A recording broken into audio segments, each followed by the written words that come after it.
Mr. Jones, thank you so much for doing this. Welcome. Oh, thanks for having me. It's always a pleasure to let people know what's going on in the great state of Maine. Yeah, looking forward to getting your story a little bit, learning about who you are, what drives someone to run for governor, uh, current events. There's a plethora of current events. I mean, my goodness. Not that Oh, I would ask you a gotcha question, but so all right. much to digest. I don't know if there is a gotcha question for me, huh? I've been around for a long time. Nothing surprises me. I've dealt with most circumstances. You want me to tell you a little about who I am and my Please, background? Yeah. please. All right. So, I started in construction business when I was about 17 years old, swinging a hammer, built it up where I had 10 guys, 50 guys, 100 and 500, 1,000. I ended up with about 1,100 people on my payroll. I built high rises, malls, shopping centers, all over the state of Florida, resorts, big projects. If you've been to Florida, I'm sure you've been in a building that I built. I built tens of thousands of units. I've been married now 40 years with my wife for 42. I have 6 kids, 3 boys, 3 girls. I have 8 grandkids, 4 boys, 4 girls. So I'm kind of fair and balanced. Mm. And we got a great family. As you know, family to me is everything. I own a real estate company now called F.O. Bailey Real Estate. It's Maine's oldest continuous running company. It's 206 years old. I'm the fourth owner in 200 years. We've got a great reputation. We sell residential and commercial real estate all over the state of Maine. I got about 25 brokers that work for me, and life is good. All right, so now I decided to really mess it up and run for governor. Yeah. Why would someone do that? I mean, that could take I could spend an hour asking you what would drive you to do this. Well, what would drive you to do that? Well, look, if you're a family guy and you care about your family like I do, they're part of my life and everything I do. If my grandkids is like my second breath of fresh air, the Mm, second wind. They're young, they're beautiful, they're wow. impressionable.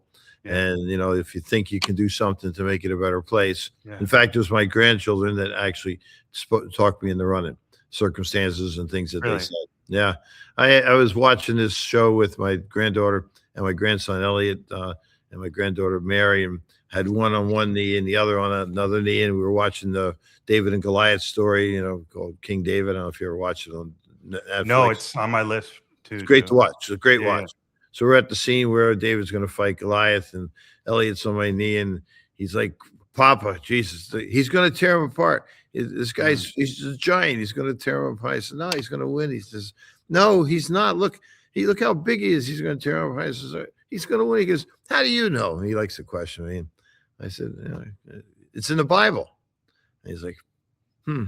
And so, Goliath throws a spear and misses. So the second spear misses. Third one kind of catches David. And then he says, "See, I told you." I said, he's gonna kill him. I said, "Watch, he's gonna win." He says, "He's only got a rock." And he went up and he threw the rock and killed Goliath and took him down. Took his sword, chopped his head off, did a victory dance with the mm, giant's head. And then my granddaughter Mary, she looked at me and with these like adoring angelic eyes and mm. said, "Papa, why are there bad guys in the world?" And I said, "Honey, there's always going to be bad guys. I mean, there's going to be." She goes, "Well, why do you like to fight the bad guys?" Mm. And in my office, there's a picture of Mel Gibson and Braveheart in a kilt. The picture of him with all. Sure. And I wore a kilt one time, so she thinks that's me. All right, and Right. so she Warrior. thinks that's me, the warrior. Right? She thinks it's Papa. Right? And I said, so she says, why do you always want to fight the bad guys? And I said, Mm. "Well, why do you think I want to fight the bad guys?" And she just looked at me with these soul searching Cindy Lou Who eyes that just made me just melt and said, "To make it a better place for me and all your other grandchildren." Mhm. And I'm like, well, hey, maybe I can do this. Because I Wow. had decided that I was not going to do it. I've been talking about it with the family and everything. And I was pretty sure I wasn't going to run, but that was it. That was the moment that I said, if I don't do this, and if I don't give it my all to make it a better place for, anybody that is in my life and people that I know, and people in our state, then I'm always going to regret not trying. So I want to be that old guy that's always said I did, Mm. I didn't wish. Right. So that was the motivation, the family. family, and you have an ability, and Hmm. life is good. You want to give a little bit Yeah. back, Yeah. so it's time to give back. Hmm. So I'm doing it. Love that. So how long have you been in politics mode then? Well, full blown. Look, I've been involved. I do a radio show. I've been doing that for about 20 years now with a friend of mine. It's a show in Portland, Maine, and I co-hosted that with him. And I used to do a lot more, and then I cut it down to like 2 days a week. And so I've been doing that for about 20 years. I've never held political office. This is my first job interview. I've never interviewed for a job in my life because I've always been Right. self-employed. Right. Right, so it's that's a little alien to me. Building all those towers and those malls and sprawling business empire, it sounds like. Well, yeah, look, like you're in the construction business, it's a tough business, all right? You learn a lot. And I was a non-union contractor in many circumstances in a union environment. I Mm, paid a buck above scale. I took care of my guys. They were good. They were loyal. I understood teamwork. There's no I in team, and yeah. So I've for a lot of experience in life, and I think as a governor, what people are hiring is not just a politician. I mean, politicians they're there. They're a dime a dozen, but CEOs, you don't find good ones every day. And I've been a good CEO, and I'll be a great CEO for the state of Maine. It's a job where if you're good, you surround yourself with people that are better than you in all your areas of weakness, and you make a team, and then that breeds success. I like to give people the latitude to be who they are. I want to see them grow. I like getting younger people involved mm, with things that in my life there's just a lot of. I've done it throughout my life with Ron Paul people that were kind of looked down upon back in 2012. My son was a Ron Pauler. My campaign manager was a Ron Pauler. mhm, I've been a Republican my whole life. Most of the younger people, they all went for Ron Paul for a reason because they're constitutionalists. They believe in freedom. They went to the Leadership Institute. And they've got a lot of good people, young people in this country who just were looking to crack into the industry. And now most of them are leaders here in Maine. It's amazing. mm, The Republican House Speaker is this guy Billy Bob Fulkingham. He was a Ron Pauler back in the day. David Boyer was my campaign manager. He was a Ron Pauler. He's also a state representative. So there's a whole myriad of them in Maine politics now, as a result of me saying, "Hey, guys, gray hair, sit down. Let these young people get mm. involved. They're the future. We've done what we've done. Let's help them repair it so that they have something better when they reach our age." Sounds like you've been directing traffic and are kind of ready to step in. Yeah, look, I've always been the guy that supports conservative movements. I sued the governor over the existing governor over ranked choice voting. I'm Mm, not a big fan of ranked choice voting. you're I not a just big fan. no, And I don't no. know if the Ron Paul people are, but that's a libertarian idea Uh, or no, it's I mean, they understand it a little bit better than I do, I guess. I don't agree with the premise that you could end up with a really lousy candidate. The idea that I'm a plurality guy. I yeah. think you I'm either with you, by the way. yeah, you run a race. I mean, you bust your butt to win, and Right, you cross the finish line, then you won, right? Whether you right. win by one vote or 10,000 votes, it doesn't matter. So I'm a big plurality guy. That's why I think elections ought to be held. We only have it in our primary, so it's not something we have in the general election. So I I I'm get I'm open-minded. I love being creative, but at the same time, um, you wanna be mindful of what you're doing. So, I'm a former Democrat, grew up in a liberal home, and one of the things that was most attractive to Trump about me, one of the many things, I guess I should say, that just made me feel more comfortable as time went on once I decided to become a supporter of his once Kennedy endorsed. That was just the psychological permission slip that I needed from a guy yeah, from the left. That's what I sure, say. That's kind yeah. of really what it was. Whatever it was that got you over the It threshold. got me over the threshold. That's exactly right. Because I was basically already there for 2 freaking years. I mean, if I'm being honest, but the cabinet that he put together, the team that he put together, the fact that it was pretty dynamic and diverse compared to the opposition. So to your point previously, it sounds really good. All of that makes sense to me. I really like what I hear from a candidate like yourself.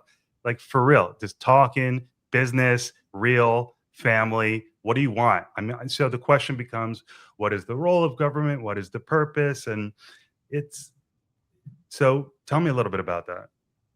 Well, I mean, what do I feel the role of government is? Yeah. It's to protect and serve. I mean, not to legislate your behavior, not to put roadblocks up to get in the way of businesses. Put roadblocks up to get in the way of progress. I'm a builder, developer, real estate guy, right? So, but I started out from scratch. I know how hard it is to fight that fight and to get to where I am today. I embody the American dream. I Hmm. barely got out of high school. I didn't go Definitely. to No, college. seriously. All right. I went to the Italian university. It's called What's the Matter You? All right. I mean, Never heard that one. That's good. that was my You're from school. Jersey, by the way, and so am Absolutely. I. Yeah. Oh, are you? What Yeah. where Yeah. at? Somerset County. No, I was from Tom's River, Right on. Seaside Heights. Yeah. Son of fun, right? Yeah.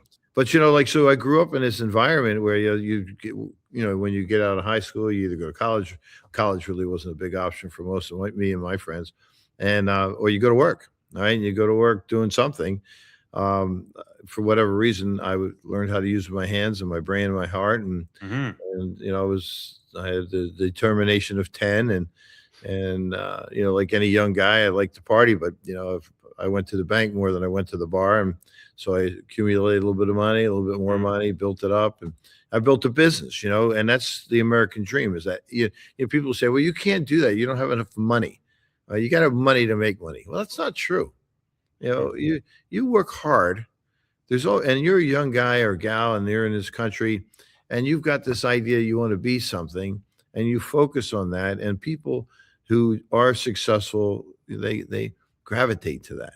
They want to see young people succeed. I've always been that way. I've Mhm. always given young people an opportunity to be everything that they want to be, and that's what I want to be. I want to be the Mm. opportunity governor here in the state of Maine. I want the idea that the American dream is alive to be implanted in their hearts and their souls, and that they live their life. They get to do the things they want to do. I got to do things I want to do because one man took, an interest and said, "Hey, you're a hardworking guy. Do you think you could build this building for me?" I said, "Absolutely." Right. And then next thing you Wow. know, I'm building 10 buildings, 100 buildings. I built tens of Wow. thousands of units, but I had an opportunity. And why did I get that opportunity? Someone believed in David Jones, and someone said, "I believe enough in you that I'm going to give you this chance.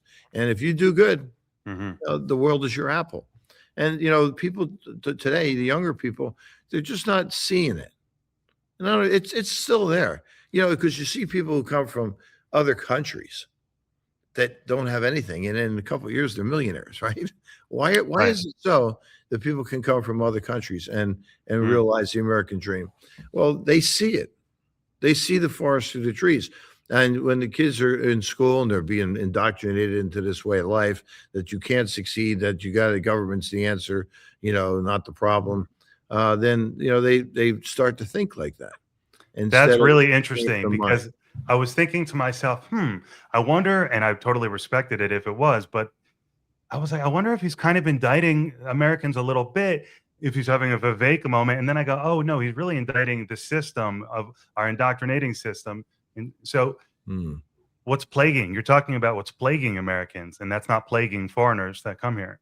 No, no, absolutely not. Look, I'm all for immigration, legal immigration. I'm Italian descent, all right, last name Jones, but my mom's a Colangelo, all right. Mm. But Secret. we came through Ellis Island. They came in legally. My grandfather had 13 kids, and God bless him, he never took a dime from the government. He worked, raised them all. They all ended up being fairly successful, independent individuals. As a result, we had a massive family of cousins, and Right. I'm working on my own brood right now. But like, yeah, the American dream's really alive. And anyone Mm. who comes here, you can come, you can live in any country in the world. You can go to Russia, you can go and you live there your whole life. You're never going to be Russian. You go to Japan, Mhm. you can live your whole life. You're never going to be Japanese. You can go to China, you're never going to be Chinese, right? But you come to America, and I don't care what color you are. All right, black, white, green, yellow, hot pink. What your beliefs are. But if you believe in the American dream and American values and you support the American Constitution, guess what you become? an And it American. doesn't take that long. Doesn't take long, right? My grandfather, I'll never forget as long as I live. He says that he had an Italian accent, but he would never speak Italian unless he Mm, was mad at my grandmother. And he'd say, the happiest day of my life was when I take the oath to be an American, a citizen in English. yeah, Yeah, he right, was right. proud that he spoke English, and I think that's the key here. I really don't care. I mean, like, you want to be an American, be it. You want to come here and you want to assimilate into our population. You want to help make it a better place. Fine. I'm all behind you. You want to take from us and change us and make us the Mm, thing that you ran away from. I'm sorry. I get a problem with that. Right. I say, and Charlie Kirk, I've had the opportunity to meet with Charlie. I had dinner with him here in Maine when he was here. And then he invited me out to Colorado for a weekend. And I got to meet his whole team, and he said it clearly. Immigration without assimilation is nothing more than an invasion. And it's mm, true. When you start segregating I buy people, that. the American dream is our bond is our language. The Mm, fact that we are speaking the same language. We all speak English. And if you spent any mm, time traveling in your life and you go to France, you go one day they're speaking French, you go to Italy, they're speaking Italian, you go to Switzerland, they're speaking yeah, Swiss, what I mean? And so it's more like tribes of people. right. And but the one common thread in Europe today is that most people will speak English now, and so Mhm, they'll talk. But now you have an influx of people from other countries who do not want to speak the English language and are being told not to speak the English language. Then it's changing the whole dynamic. So right. it's really important that we you know communicate with one another. We have open lines of communication. And that people participate. I was at a meeting the other night in Lewiston, Maine. They call it Little Somalia.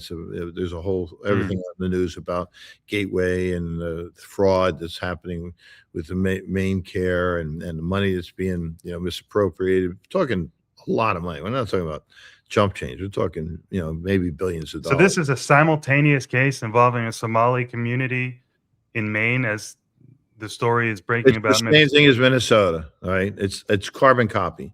So Gateway, we have a state representative who is part of this Gateway. She's on the board of directors. They're diverting funds to them. Then the money's going overseas. We're going to follow the money. There's a major investigation going on. The Department of Justice is even involved in it. And, because our governor, she's useless. I mean, she just doesn't want to Mm, solve the problem. She's trying to run for U.S. Senate. I think it'd be a cold day in hell when she becomes the next U.S. senator.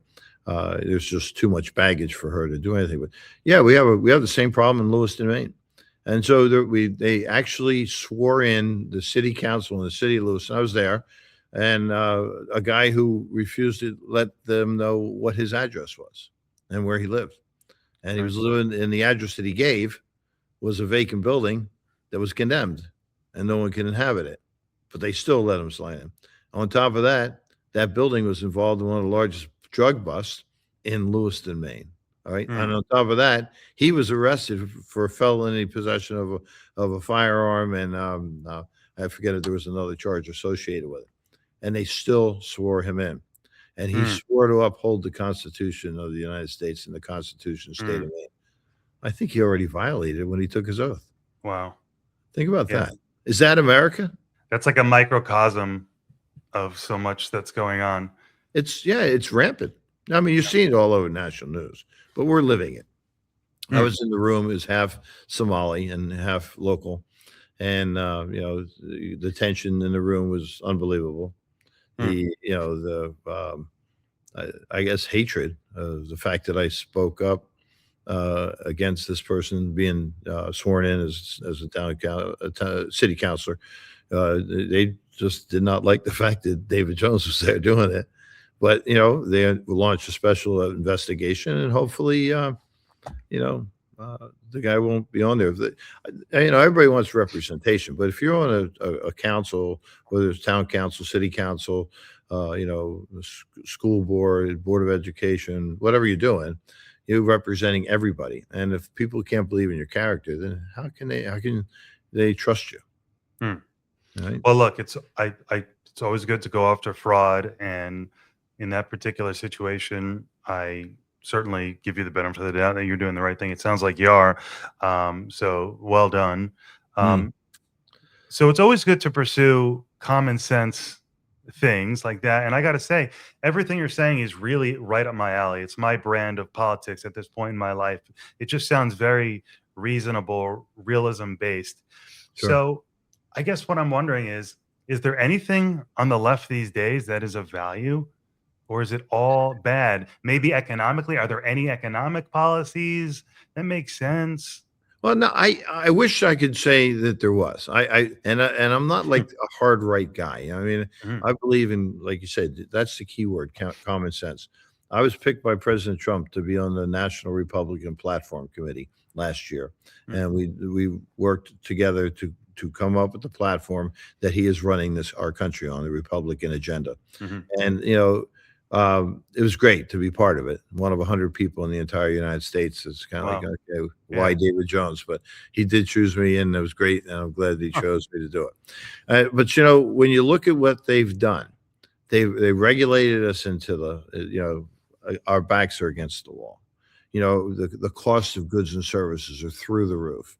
The energy costs because of their ideology, and I always say the only difference between an idiot and ideology is a few letters, right? Mm, I mean, if it's not practical, you shouldn't be doing it. But the idea that you want to get rid of fossil fuels, look, I'm all for alternative energy, pay for it. You want solar panels, pay for it. Don't ask me to pay for it. You want windmills, pay for it. I don't mm, care, but I don't want to have to look at them. I think it's a view pollution. I think it's all view pollution. But if it's not working, it shouldn't be in place. And like I'm all about small modular nuclear reactors. I think that's what has to happen. That's where we need to be. You want to have data centers. You want to have cheap electricity. You want to have affordable heating. Then you've got to go nuclear. But they went out of their way to suppress the most practical means of supplying energy to the citizens here in the state of Maine, and they're doing it in other states too. I mean, Massachusetts got the same problem, but Maine in particular, in the past 12 months, our electric bills went up 36%. 36%. We have a mm, special color. There's a map on energy. Maine is red. I wish it was the mhm, right color red that I like, but it was red for the wrong reasons.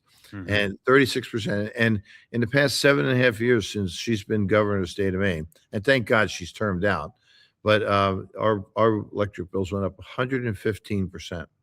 She's taken our budget from $7.5 billion to 11.6 billion, 65% increase, right? And then now they're back in session. Today was the first day back in session. The last session, hopefully, I think maybe one more that they've got to deal with, that we got to deal with them in there. And they're going to go over $12 billion, which is absurd. Now, obviously, we don't have a revenue problem. We have a spending problem because if they can budget it, it means they have the money. And so when I become governor, I'm going to cut it back to a more reason. I know we have to be able to shave 2 billion, $2.5 billion off of the spending, eliminate the ridiculous programs that they got us involved with. But to answer your question, is there anything I agree with them on? Yeah, the sun comes up in the morning and the moon comes up at night. All right. right. Uh, Is there, I guess, great. And is there any Democrat like Polish maybe in where is he? Where is he? Colorado? Where is he? Jared who's Polish? that? He's governor of I think Colorado, if I'm Really? not mistaken. Yeah. But yeah, so I was just wondering if there was any figure on the left, if not a governor, that seems like a reasonable guy, like a Fetterman. Does he make sense? Is he the Well, only one? oddly enough, Fetterman to me is, here's a guy that, I was totally against, and he's turned out to be pretty sensible, right? And practical in his approach to resolving and working together. And I hope they do reelect him. They might unseat him. Who knows? I don't know, because whenever it's like a square peg in a round hole, you're out of there, right? Hmm, But hmm, I have Democrat friends, and in fact, one of my uh, associates that works with me, his brother was governor. He's a Democrat, and I'm friends with his brother. but they were sensible people, Mhm. but they don't like Trump. And for me, it's like this Trump derangement syndrome. It's a syndrome. I I mentioned agree. Trump. I mentioned Trump, and people that I have a friend, and this is crazy. Brian, it's really nuts. I've known this guy 20 years. I called him up, fundraising, raising money for my campaign. And I said, "Hey, how you doing? Good to talk to you." He says, "Oh, but I know you're calling. You want me to contribute to your campaign." This is great. He says, "There's no way in hell I can do that." I go, "Why?" He says, "You support Trump." Mm, I go, "Yeah, I voted for him for 16, 20, and 24. I mm, created a super PAC called Making Maine Great Again with me and some friends and Linda Bean, who LL Bean." And I said, "Yeah, I did." I said, "But he's running America. I want to run Maine. The people I assemble are going to make Maine a better place. right. You're a Trump guy. I got to go. This is bull. I can't have this Right. The conversation." inability to put his state's interests above his hatred is the Yeah, and definition. you can't change their mind. Yeah. They won't. It's like he Right. could he It's, could pave the it's streets deep. with 22 karat gold, and they complain it was in 24 karat gold. I Right. mean, it's Right. that ridiculous. It's like red man bad, red man bad. Yeah. And I'm thinking, why? How could you be people that I know be that limited in their ability to put aside whatever it is that's not going to benefit? They're biting off their nose to spite their face. They just are. So I don't know. I mean, I don't know how we solve that problem because the media, in my mind, has done a horrible job of, or depending on if you're on their side, it's a great job of destroying the credibility of what the Right. Republican It's just trench conservative. warfare at this point. Yeah, it really is. And is it ever going to be resolved? Are we ever going to have those Ronald Reagan, Tip O'Neill types of Yeah. moments where we could actually reach across? Hopefully. Well, with me as governor, I get along with everybody. Right? I don't Trump care. is so close to being that guy, right? But he's just a fascinating character, and he isn't that guy. He's Trump. He's different. So you Trump, could be I've met Trump a bunch of times. He came to Maine 6 times. I was on stage with him all 6 times. I had the opportunity to talk with him, and he's as normal gets. He really yeah, is. right. And That's awesome. so if it's they did the same thing with Paul LePage. He's a friend of mine. He was the governor before this one, and he, they just vilify. The media is complicit in alienating the public, and I just wish they would just report the news. I mean, do they not Mm, trust people's ability to make their own mm. decision? That is so interesting. That is like the fundamental point that I actually don't even know that I would have stumbled on myself. But that is basically at the bottom line. It's just like, just report the freaking news and leave Amen, it to brother. me. Yeah, it's so true. I mean, just tell me what's going on, and I think I can make up my own mind whether I like it or not. Yeah, absolutely. So being from the housing industry, uh, like really from the housing industry, you've done a lot. This is like a question for you. What do you think on Trump's move announcement on housing today? Because this Well, is I such mean, an look. issue that Gen Z, the kind of fracture, mini fracture within MAGA wants to say we need more services. So what do you think? Well, I have a lot of libertarian leanings. Okay, so free market. I'm all about free Right. market, but I think the cards are stacked with was it Yeah. Blackstone? What is it? Black Rock, Vanguard, BlackRock, State Street. BlackRock. I'm so proud of myself. Yeah, there you go. You got it. So BlackRock goes in and they buy these houses in mass, and then they force it into rental, and then a lot of people can't afford to buy. So on top of that, we have regulations that are impeding the production of new homes, and then the talent. We don't have talent anymore. People don't want to Mm, work, right? mm, I don't get it. I mean, when I was a kid, I loved to swing a hammer. I wanted to build as much as I could build. But today, it's like you got to pay somebody $50 an hour, and it might be worth 10. All right, so you just for real. just you're overpaying, and who pays for that? The consumer. So the Mm, cost of average cost of a home in the state of Maine now has gone up from like 200,000 to like 435,000, right? As a mm, result of this. mhm, So I don't know. I mean, I think from a libertarian standpoint, it's like, okay, you can't mess with the free market. However, there are people who are forced to rent at exorbitant prices that are higher than what they would be paying if they own their own home. And I bought my first house when I was 21 years old. My interest rates were like 18, I don't know, 22% Mm, mm, back then. All right. But I only paid $15,000 for the house. Right. And then I built my second house that same year.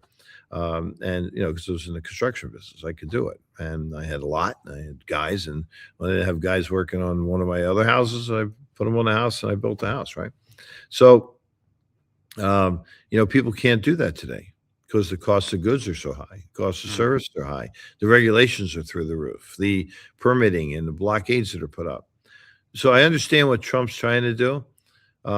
It's kind of an interruption of free market, Yeah. enterprise, but will it benefit the average person who's trying to get into a home? Yeah, maybe. I think it should. All right. I Right. mean, buying these homes in mass and tying them up and forcing people to rent that otherwise would have bought. It's a unfair advantage. Mm, And when you're starting out in life, unless your parents are wealthy or you're born into a trust fund or something, you're going to be it's a really uphill battle. I mean, for $430,000 house, at 8% interest, payment it's stiff. hard. Are you Right. making that much money? Right. So I don't know. I think it's a movie. Another movie he had was the idea of maybe having 50-year mortgages. Hmm. I'm not a big fan of debt. When I was a kid, it was 15 years, and they cranked up to 30 years. But you know, I think them having a 50-year mortgage and the ability to buy it, own it, is an opportunity for them. All right, for young people. Right. Um, and then portable mortgages was another thing they talked about. I Mm, like that idea because that if there's so many people I know that are my age or older who have a big monster house, they got a 2% mortgage. They don't want to leave because of 2% mortgage. They're going to buy someplace else and with a 6 or 7 or 8% mortgage. Well, they're not going to leave. But you let them take that mortgage to the next house, mm, then that house becomes available and the other right. house is bought.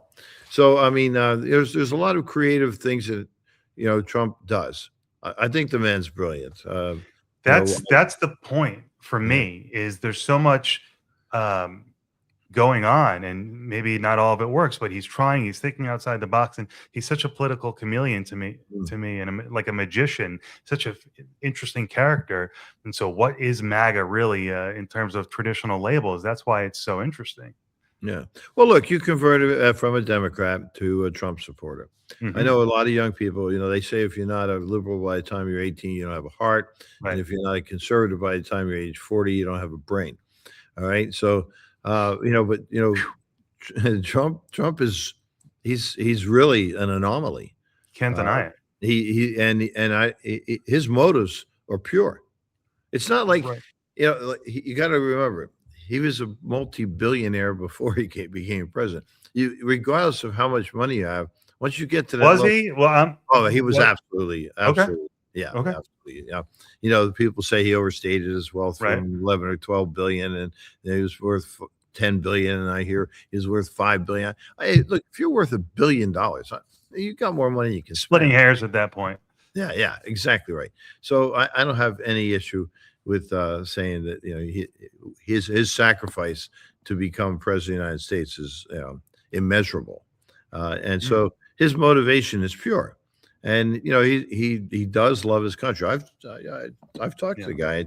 I'm telling you, I he totally believe it. I believe he loves his country and he's an ambitious guy and he knows he's got particular skills and he's got a vision and a worldview.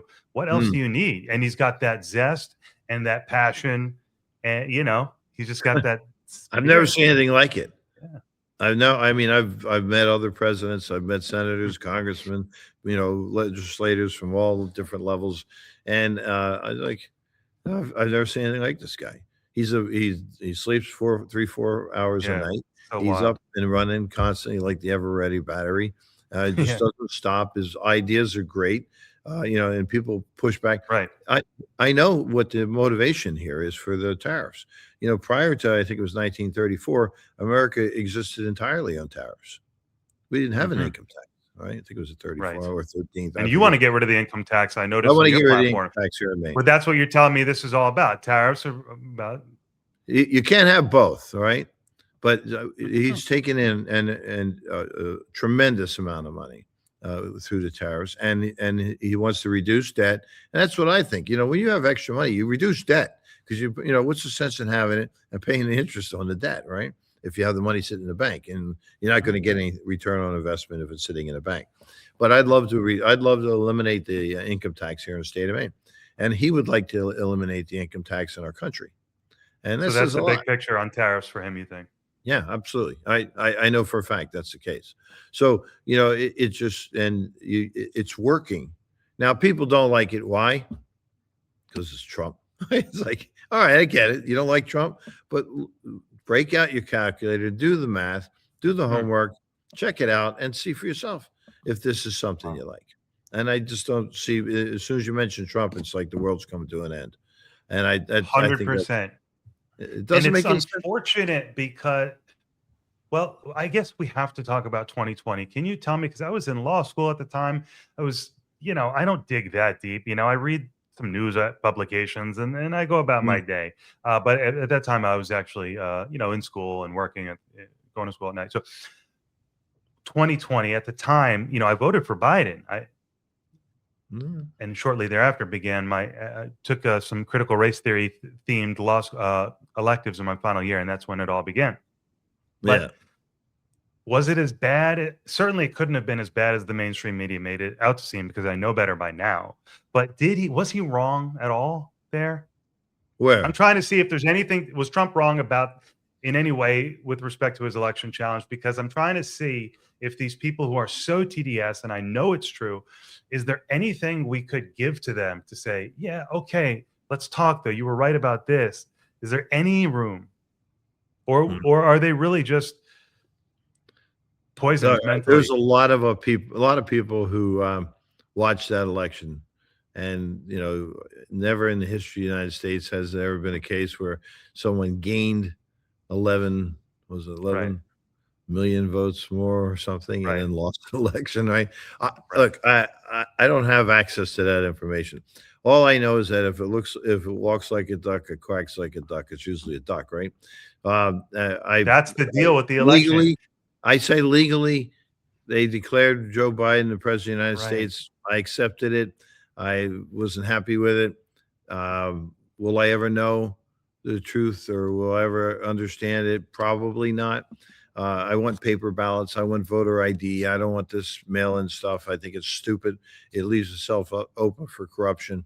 I think a hard ballot done, end of subject. Your name is on it. You take it, you sign it, and it's sent in, and then we have proof. Digital voting, I have a problem with it. I just think it's wrong. So Hmm. there's been too many things I've seen, and you know, uh, you know, I agree and with then you absentee 100%. ballots. I don't mind absentee ballots. If you go to the town hall and you pick up the absentee ballot, you fill it out and sign it and put your name in and hand it to the clerk. Great. Dropping ballots off. I don't know if you saw, we had 250 ballots show up in an Amazon box here in Mhm. Maine. And just 200, 250. And then another place, 250 envelopes showed up. So somebody was up to something. So, 2020 was a weird year. I like to chalk that one off and not, like, here's what I see. We won in 2016. We lost in 2020. We won in 2024. And now we're back on track. In the past 11 months, I've seen like miraculous happenings in gas prices and interest rates going down and just stock market going through the roof. Silver and gold is like at the prices I never would have ever dreamed of. Is it selling us? Are we forensic currency analysts that we consider to figure out why this is happening? I think it just boils down to consumer confidence, Mhm. and people are now spending Right. money and doing commerce, and he's repatriating jobs. He's bringing onshoring all these Yeah. jobs, Right. and I want to do the same thing here in Maine. I want Maine to grow. I don't. The only thing we export in Maine is all of our graduates. They leave. Mm. They leave our state. The Maine brain drain. It's a brain drain, and it's sad because we've had some great people come out of the state of Maine, and but I'd rather them stay here and flourish. I'd rather you know make it a business friendly environment where we had affordable energy and businesses could afford to invest into the state of Maine. And when they invest in the state of Maine, we create more jobs. We create more jobs. I get rid of the regulations. We end up building more houses. We build more houses. We have more revenue. We have people staying here. We have a better population. This is a big state. I don't know if you know how big it is. It's 30,500 square miles of land. Mm. Now, all the rest of New England combined is 31,000 square miles. Wow. They have, say, roughly 15, 16, 17 million people. We have 1.5 million people. So I'm a numbers guy. I always say numbers don't lie. People do, right? So if you just figure we got 1.4 million people in a place the size of all the rest of New England, we got roads and bridges and lakes and streams and shorefront. And, how do we afford? How do we afford to take care of it? So, it's all about having the right size population, the right jobs here in the state of Maine, and it all boils down to business friendly and affordable energy. And it's not it's not like I'm asking for the secret to Coca-Cola.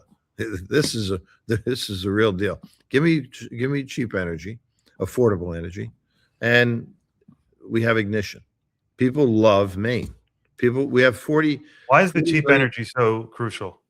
Well, it's everything. When you turn your lights on, right?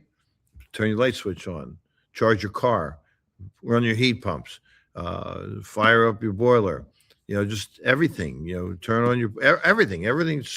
I don't care what it is. You want to have your bread delivered, your milk delivered, your meat delivered. You're transporting your animals around the state. I mean, Do a podcast. It's all energy related. I don't care what Make it a is. pie. Anything.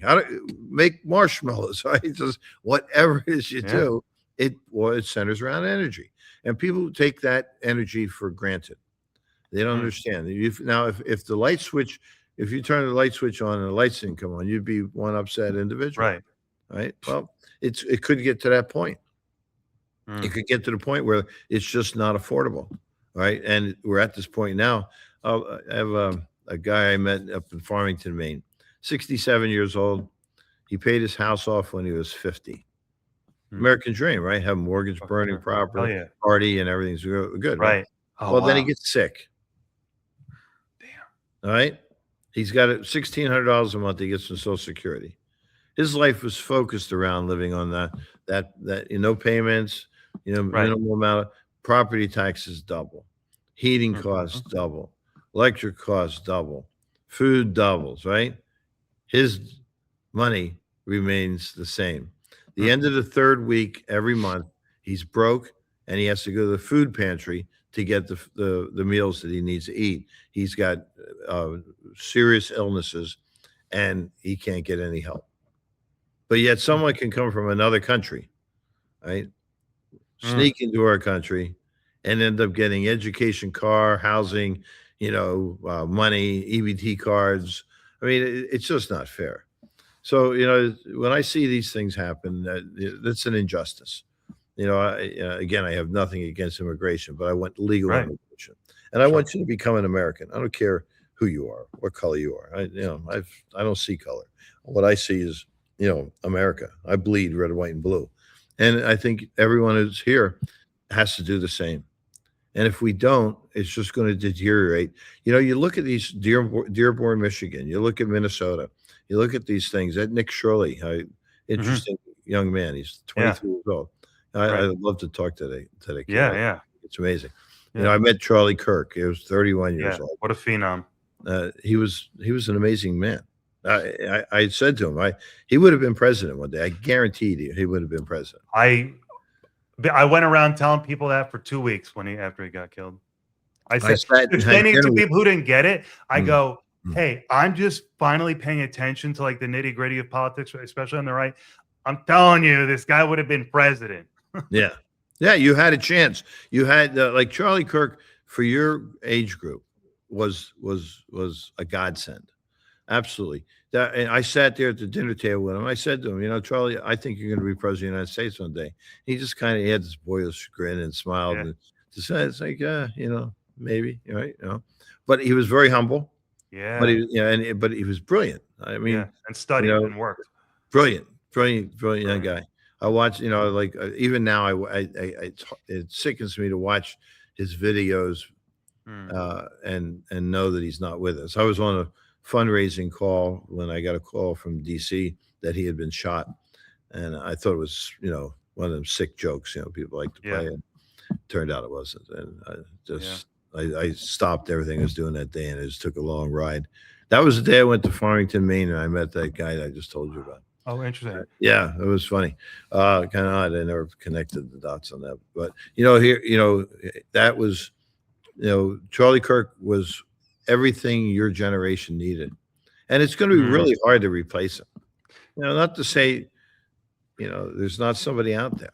No, for sure, but he definitely was playing a key role, and there is some movement that is, there's some uncomfortable movements. He was playing a crucial role, He was. politically and Yeah, culturally.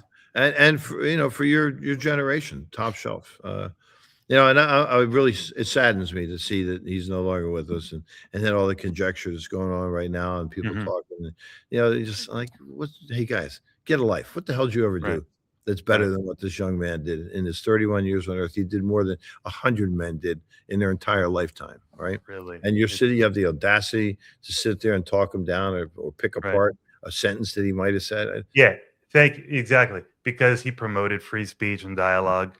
Yeah. You No. should have seen him work. I mean, I was he's surround after I had dinner with him, he invited me out to Colorado, so I spent 3 days with him out there in Aspen. It was his largest fundraiser of the year with all his big donors. And he was like, "Come on, I want you to meet my people," you know? And, I asked him why, and he says, I think you're the real deal," right? So I was like, "Okay, that sounds good to me. I'll go," right? And just to be around this young guy with so much energy, he's in a room, and we're probably 150, 200 people in this room, and he gave me a head table, and I'm sitting right there, and in the middle of his presentation, while he's talking, each stop, he said, "My buddy from Maine is here tonight," and he pointed everybody. I'd wave, Yeah, but it was just, I was the only politician there, mm. but he did it 2 nights in a row. "My buddy from Maine is over here tonight," and Intentional, charismatic, thoughtful. yeah, yeah. I mean, again, why?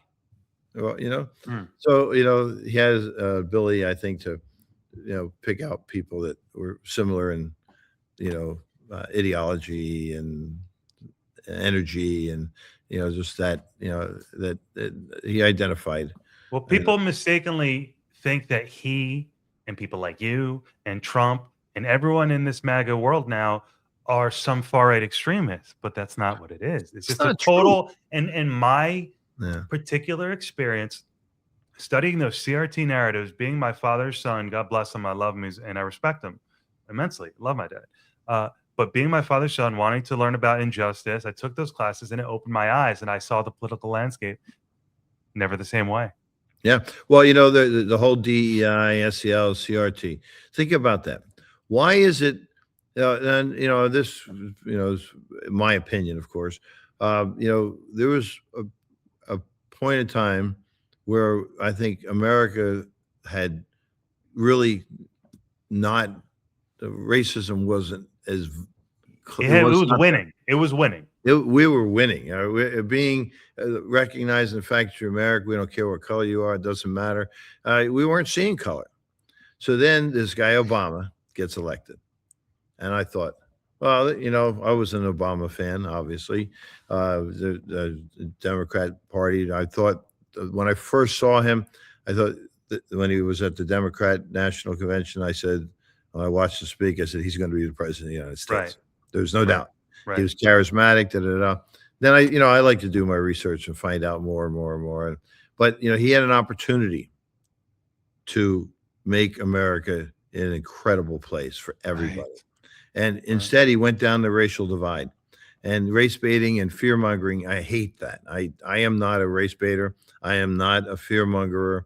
yeah, there's problems, there's things we can fix, but I'm not going to every 4 years pull the race card out, or every 2 years pull the race card out.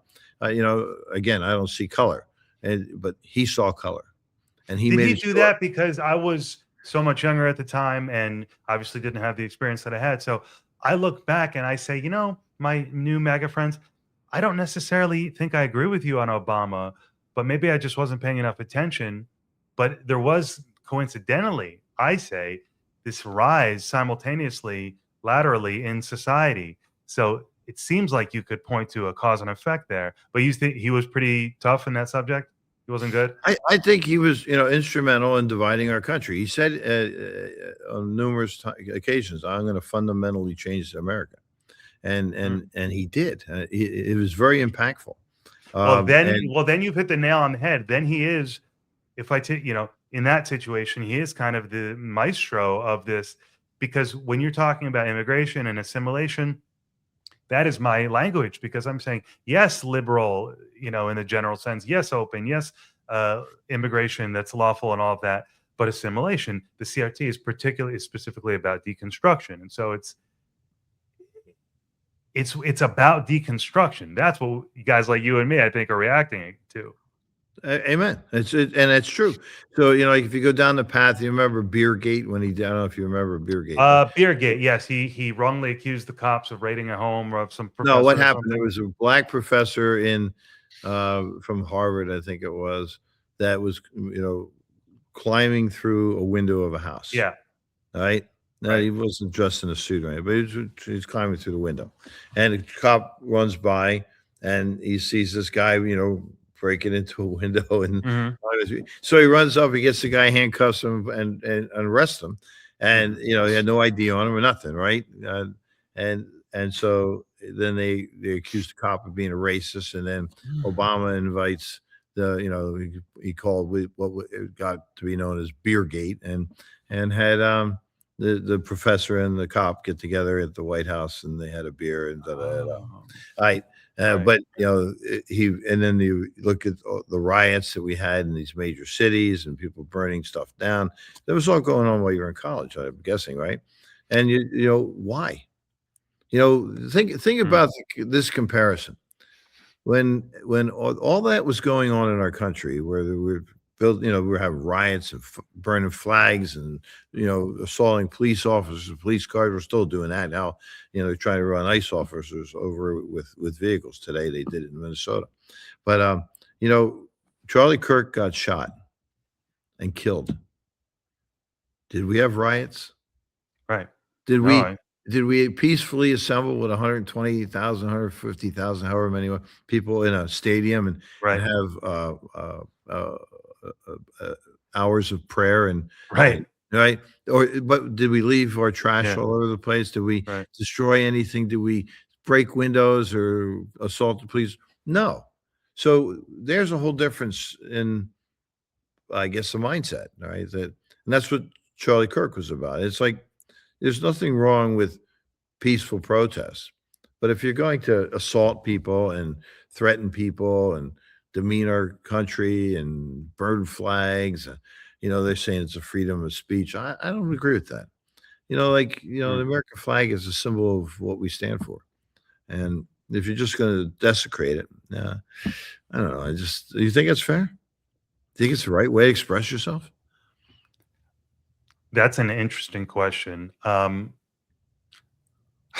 don't know that I'm prepared to give my definitive answer on whether it should be legal, but I supported Trump's executive order, which was Mm. symbolic in its own right, in a way, and sent the message that we don't support this behavior, and basically the idea is leave it up to the courts to decide. But Mm. I'm okay with taking the position. I'm okay with taking the position that English should be the national language. Like, I'm okay with these pro-nationalist policies. I like the idea of a strong national culture. Now, Sure. you have to have the details about what you should do in that. Should it be illegal to set the flag on fire or not? In a vacuum, I don't know. You got to err on liberty. Like, we're both liberty guys, but Yeah. it's fun. It's interesting when you're talking about the symbols of liberty itself. Is there a special rule there? And you can get into a whole political philosophy conversation there that's kind of interesting about when you bend the rules, when you know, for the sake of bending the rules to protect the structure itself. It's all interesting, and that people get room there to attack Trump and say that he's like he's anti-constitutionalist. Well, he's trying to protect.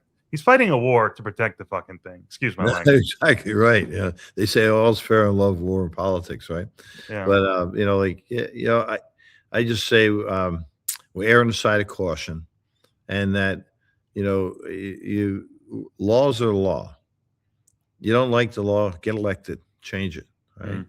Mm. Do a referendum, do what you can, all right? But don't destroy our country, and don't sit there and demean our country, and don't tell me that I'm wrong and you're right, and don't call me a fascist, don't call me a Nazi, don't call me an anti-Semite or a xenophobe. The Saul Alinsky's Rules for Radicals is label and disable.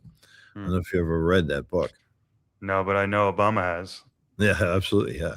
So if you go down that route, and that's why they don't like this guy Trump, right?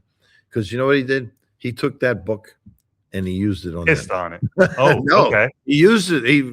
Oh, that's He has interesting. taken that book, Mm. and Wow. what people forget is that Trump used to be a Democrat, Right. For right? sure. Oh yeah. Did you know that? Yeah. Yeah, absolutely. So No, so that's why right. I'm so comfortable where I'm at. Yeah, and he was revered by Oprah Winfrey Right. and Oh, I've seen all Jesse the clips. Oh Jackson. yeah. I mean, these people loved him, adored him, what he did in New York City. Then he come down the escalator and says, "I'm running to be the president of the United States as a Republican." It's Right. like, really? I Come on. remember I was in a supermarket walking around that day talking to my dad. We talk about politics, a bit, maybe too much, and I just remember, wow, this guy is for real. Like this guy's not a joke. And Mm. even my dad, who doesn't support him, even then acknowledges it and still does. He's an impressive character. He's like you don't happen to like him. He doesn't, but and he's very critical of him, way more critical than I am. But yeah, what a character, man. Well, think about this. If he had come down that escalator and said he was going to run as a Democrat, you think they'd Mm. hate him? I don't. That's a great question. He did throw a bomb, especially to a public that wasn't ready, accustomed to his rhetoric. Mm. That language was, so but he used that playbook. You're saying, He used their playbook on them, all right? And now they don't know what to do with it. That's why they hate him so much. He Hmm. took their rules and he reversed the roles. And that's what you have to do. Listen, you got to be bold in life. As governor here in the state of Maine, if whoever, hopefully it's going to be me. It looks like I could very well be the next governor of the state of Maine. All the indications are things are going my way. But if you go in there and you have as many problems as we do, and just like America's had, only on our scale here in the state, you got to be bold, and you got to have the resolve, and you've got to have that warrior attitude, and you've got to say, okay, listen, this is what I came in here to do. I'm not going to be deterred. I might not be popular. I get it. You're not going to be all things to all people. They always say you're going to piss off half the people half the time and make the other half the people, happy, right? So that's just the way it is. But is it going to be for the greater good of all? That's what you want to do. And so I think anybody who holds public office has a fiduciary responsibility to stand up and respect people from all walks of life and make rules or eliminate rules that either help or hinder. All right. So you've got to work towards the greater good. And the greater good is making sure that you have lower taxes, affordable energy. You can be home. You're safe. You got privacy. You got your Fourth Amendment right to privacy, and you've got your, First Amendment right to freedom of speech, and, and that people peacefully coexist. And you got to stop with all this fighting and infighting. And it's a simple thing, and it sounds utopian. It really does. But it's really just the precursor to an actual political healthy discourse. Yeah, exactly right. I have conversation with people from all walks of life. I don't care, Democrat, Republican, Independent, Underroll, Green Party. Talk to me. I mean, that's how great things have happened because people have had discussions and they work things through. I'm the kind of guy, if I tell you, if I hear an idea, I'm smart enough to tell whether it's a good idea or a bad idea. Right? I've You're blessed. I am, for whatever reason, I have that ability. Now, even though, it might be a bad idea, well, maybe there's a way we could take that bad idea and make it a good idea. Maybe Mhm. it's just the way you boxed it or canned it, or but what's the what's the unintended consequences of this? What is the intentions of what you were trying to do? And then if we take that approach, then we can work together. It sounds crazy. I do believe in people. Mm. I believe that people have the ability to make up their mind and make good decisions. And if they're led by someone who has Mhm. ulterior motives and a hidden agenda, then it turns out to not be pure, not be right. If with me, I have no hidden agenda. I just want to make good things happen. I want to make Maine a peaceful place where my kids can live, my grandkids can live, and they can always look back and say, "Hey, that guy, yeah, he was the opportunity governor. He's the guy that knows, lived the American dream, was part of the American dream, and wants other people to partake in the American dream." And if I do that, I'm good, right? If I wake up a generation of people and make them realize that the American dream is still alive and they have affordable energy and the kids are getting the education that they want and the parents are involved in their schools and we have good politicians that are working together and we're having dialogue, hey, I I would love that to be my legacy. I would Mm. love to just see everybody put down their swords, leave their ego at the door, and say, okay, what can we do here? How can we make this work? In my life, I've always had open door policy. I work with everybody. Mhm. I couldn't have built a 30-story building if I didn't get people to work together. You know, Right. y- you're in the construction business, No, I right? do, and I do, and as I was telling you before we started recording, I'm sick. I was in the field for years in a trailer, and now I'm in an office for 6 months, and so it hits me when you're talking about an open door policy. I really feel that. Mm. Yeah.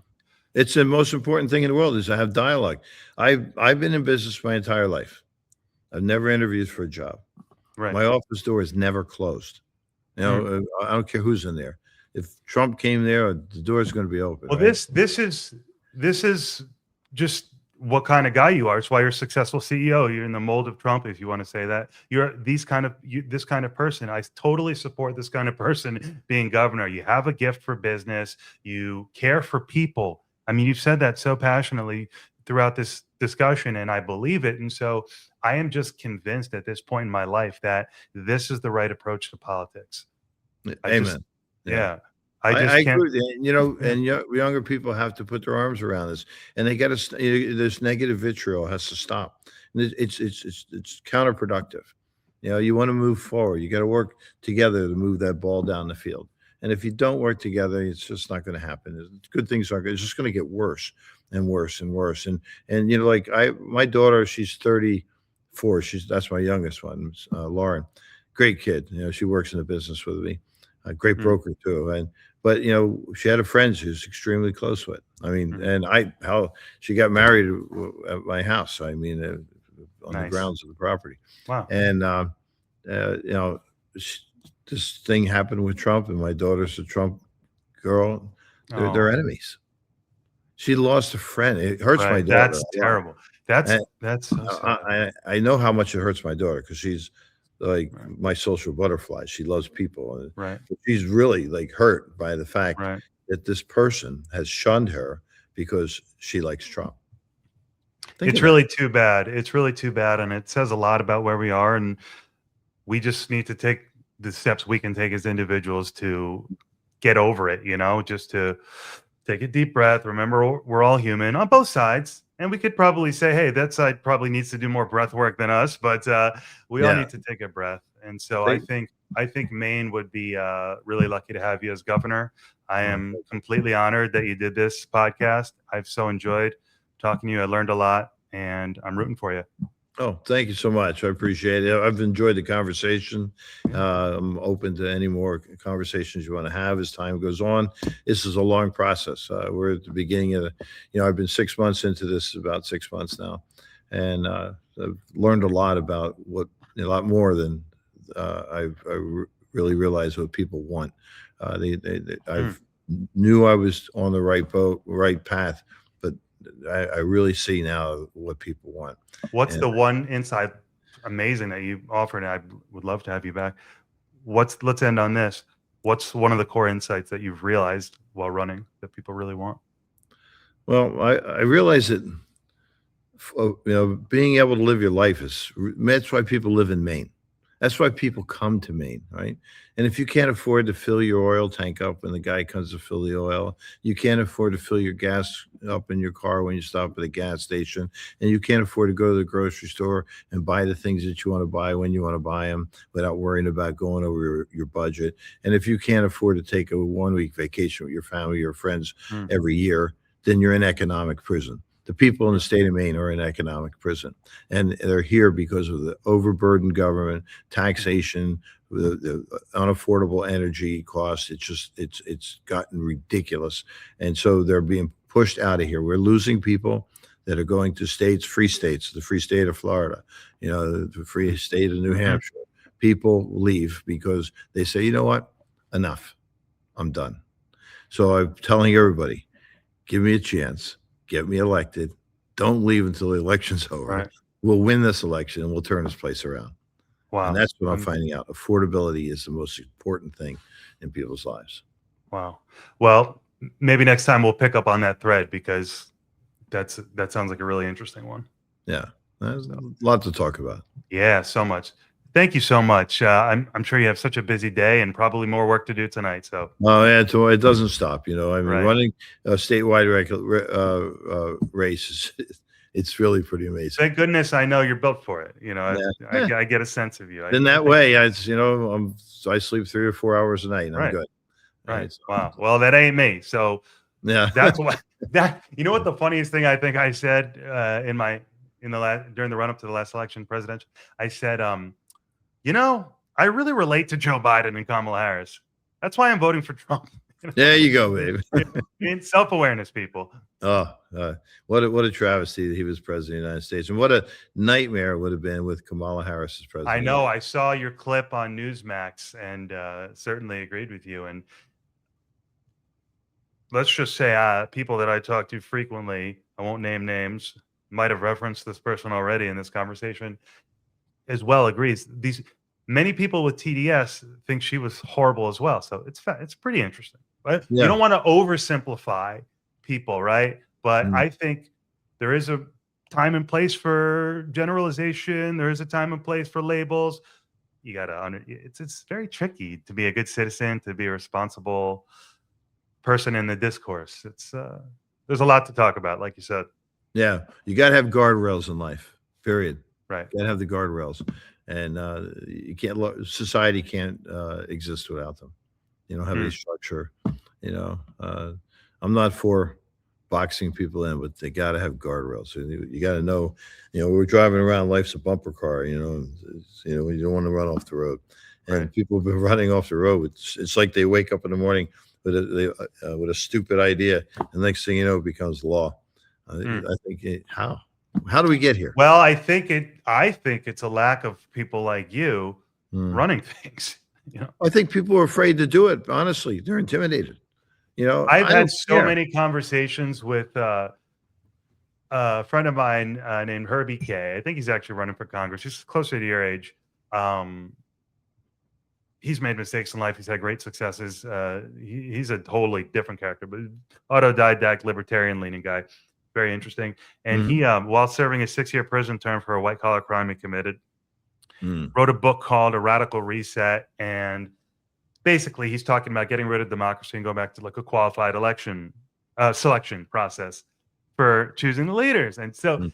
it's out of the box. It speaks to this issue of if you could go into a Starbucks and pick random people, you'd probably have better managed government than you do currently. And No, so there's I something can't about, disagree. and he would also say to me all the time when I used to talk to him on the pod, He would say that, and he would say, um, oh God, well, he was all about, let's see, you could pick a person out of a crowd and they'd be better. And oh, whatever, I forget what his other point, but he was an interesting character. So, Do you have kids? oh, I know what it was. It was, there are so many, and this was the key insight that made him want to do this system, is that you have so many sociopaths and psychopaths in office, in his opinion. And so this system, who would run? Why do you want, to your point, right? Like it's people Who don't would want to run? run because Herb would always say, you're under the microscope and every little thing, all that.